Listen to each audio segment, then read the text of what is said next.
Was there a specific song that you wrote that allowed everything to click into place and made you realise what this band was and what you wanted it and needed it to be? Paul and Barry, for when me and Finn wrote that in the flat, that must have been like August. September? October? But anyway, when we wrote that, we kinda, because we were using different methods of writing, we used the sample and then the sort of hip hop drum loop and that. And when we wrote that, we kind of decided that we could do things, we could foray a wee bit more into that sort of area of things. Change it up a bit. Yeah. Because like we used to write before, it was like to sit down with two guitars. It's now like all changed, like just making like basically like beats and samples and that, and then bits building and layering up from there really. It just makes it a bit more, you can do a bit more with it, and you can go in different directions with it and stuff. And that was the one where it kind of clicked that that was a good method to use. And then we sort of used that as a base for a lot of the other songs that we started writing from then. Was that the first time you'd ever experimented with using a sampler? Yeah. And in terms of the band, yeah, definitely, because everything before was just like 5 years, well 6 years now, just in a room jamming out with guitars. But like they found out it was a lot better to write, just like a lot easier as well, just using loops and sampling and like using more electronic stuff, like combining that still with like the rawness of like the band. It's a good blend, I feel. To take Paul and Barry then for an example, with that sample, do you have an idea of what the sample needs to do before you try and find it? Or is it just experimenting and then kind of building the song from there? We were initially, the night that we wrote Paul and Barry, we were using a different sample. We were just messing about, just like trying to have a laugh and stuff, using a different sample from the same guy. But then when we moved onto that sample, it kind of clicked in both our heads that the kind of song that we could make, like if we took it into a different context.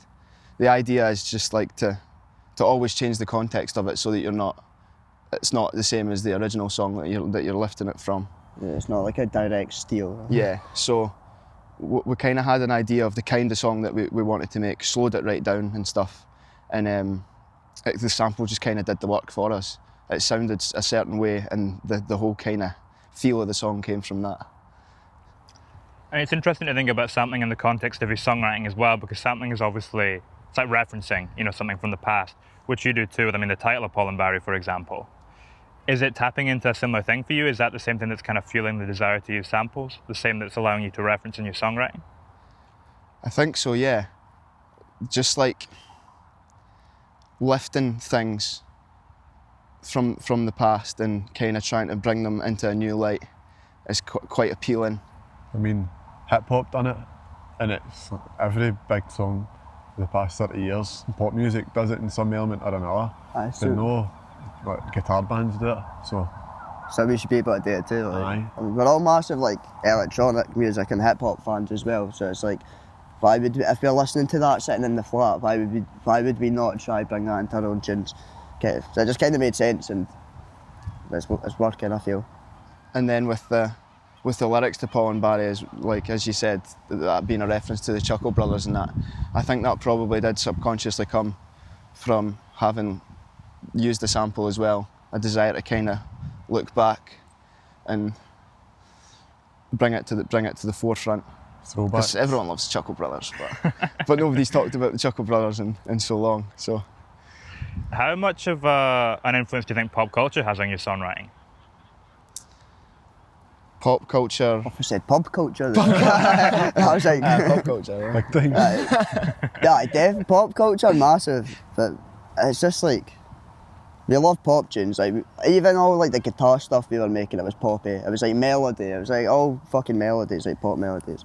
So like, we're just a pop band, eh? Yeah. Aye. And like, in terms of like Paul and Barry and that, just like, it's relatable to people on any level. Like, if people know who the Chuckle Brothers are, and people can have a laugh about that and stuff. So any sort of thing, like British television, is just a goldmine for memories for folk. It's just ridiculous stuff. So I suppose that is kind of useful for songwriting, having grown up watching all that ridiculous stuff. Like, good though.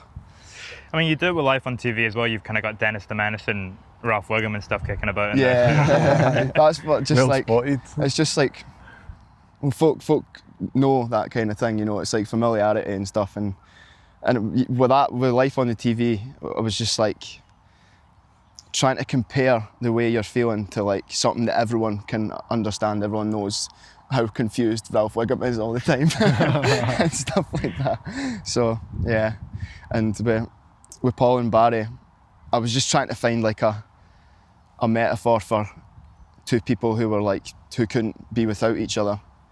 And obviously the Chuckle Brothers is like a fraternal love, but that you can't have one without the other, do you know what I mean? They're like inseparable in that. And I was like, who are the two people in the world that are just so linked and so inseparable? It has to be Paul and Barry, Chuckle. So There's another line that stood out to me from Life on the TV. I think it's the opening line where you say the birth of morning where overthinking lingers. Mm-hmm. Do you see that element of yourself, that overthinking, do you see that in your songwriting at all? Does that come up in your creative process? Does it manifest itself there in any form? I try not to overthink the lyrics too much, because if you start to overthink the lyrics so much, you probably are just trying to be too clever with them and that, and I think a lot of it will probably get lost. So in that sense, I just try and go for it, be honest, initially. When we jam as well, it's easy going. Someone plays something good, everybody's buzzing, that's it, just stick with it. Just try not to overthink it too much. Even though, you know, we've kind of talked about how you're moving in this more, sort of taking influence from hip hop and other genres and working that into the band sound, does it still begin from that place of jamming? Is that still a constant that's been the whole way through? More comes after now. But it's like, we'll still, like in practice and that, the songs change. Like we'll have, when we're sitting in the flat, like coming up with the initial bit, or like if like when Cam and Fraser bring a wee bit, it's always like, it starts out always different, and then once we're in the room all jamming it out together, it kind of fleshes out, and everyone brings their own parts in and that, so we've still got like that raw like jamming out thing going on, but it's usually started off like just a hip hop beat or something, like Heavy breakbeat, half garage band or Logic. We watched the Get Down. We were isolating in September, and we watched the whole of the Get Down, the Baz Luhrmann show, and then we were like, we want to do that. It's like, have you seen it? I know what it is. Oh, it's really good. Yeah. It's really good. And that's obviously about the birth of hip hop and that. So yeah, we were kind of like wanting to hooked start on that for ages. Like. Using that as kind of the basis for. I mean, as you move into this new sound too, how has the way that you utilise your singing voice changed and the way you approach that side to it? Well, a lot of it, I use a lot more falsetto now because of just R&B songs in general, and kind of noughties pop songs and that are a lot of falsetto. And also I find it's easier to, I kind of find it easier to write melodies when you sing in falsetto, because you end up doing kind of more, I think, but melodies that are a bit more exciting maybe. So do you know going into writing those melodies that they're going to be in falsetto? Sometimes I'll write them in falsetto and then not use the falsetto for the actual vocal, but I just, for some reason, writing in falsetto, I seem to come up with just better stuff. You have these characters in the songs too. You know, we've kind of mentioned Paul and Barry on the surface level, but when you kind of dive beneath that, like you say, it becomes into that relationship and the tumultuous side to that. Is it different approaching a character when you're putting it in your song that's a friend compared to someone that's a stranger or like a stereotype? I feel like if you're writing about a friend, there's always kind of like it can be difficult sometimes to not cross the line. Do you know? Like if you want to be really visceral and brutal about someone that you know, not in a mean way, just like something that they're going through, you don't want to kind of overstep the line or that. So if you're writing about a complete stranger, you've got free rein to say whatever you want. So what I find the best thing to do is, if I'm wanting to write about an experience that my pal has had or something, is take it to a certain extent about them and then just make them a stranger. Make up a character that's not quite them. Have you ever written a song about anyone else in the band that started from them? I don't think so, to be honest. I don't think so. No. Is that a deliberate or? I don't think it's. They're all just boring. we're all just boring. Yeah. We just drink pints and go to see St Johnstone. Play FIFA. That's it. Yeah, not exciting You enough. don't want to hear a song about us. You Like, don't want to hear a song Like, about me and Finn playing FIFA for 15 hours. yeah, no one needs that shit. Like. Nah, joking, but I don't know, probably for the best that we don't start writing songs about each other, lest we end up like Fleetwood Mac. You have this idea in TV as well of, the TV being this thing that kind of sucks your soul, and when you just kind of get stuck there sitting watching it for hours on end. Mm-hmm. What's the antithesis of that for you? What's an activity that you find really soul satisfying? Going outside, like, I know that sounds so obvious now, but see, just like, especially in the first lockdown, you'd be going for a walk every day and you can listen to music or even just walk about and not do that, and you're totally in your own place. You're not attributing. See, if you're watching the telly and you're really rough, you start to see yourself in the characters and that sometimes, especially if they're having a really bad time. Yeah, start hating yourself. The Christmas lockdown there, me and Jack, man, we're sitting playing FIFA from 3 in the afternoon to like 1 in the morning. was grim. Every day, getting our life sucked into the TV. That's it. Going outside. I know it sounds obvious, but it is. It's good for the soul.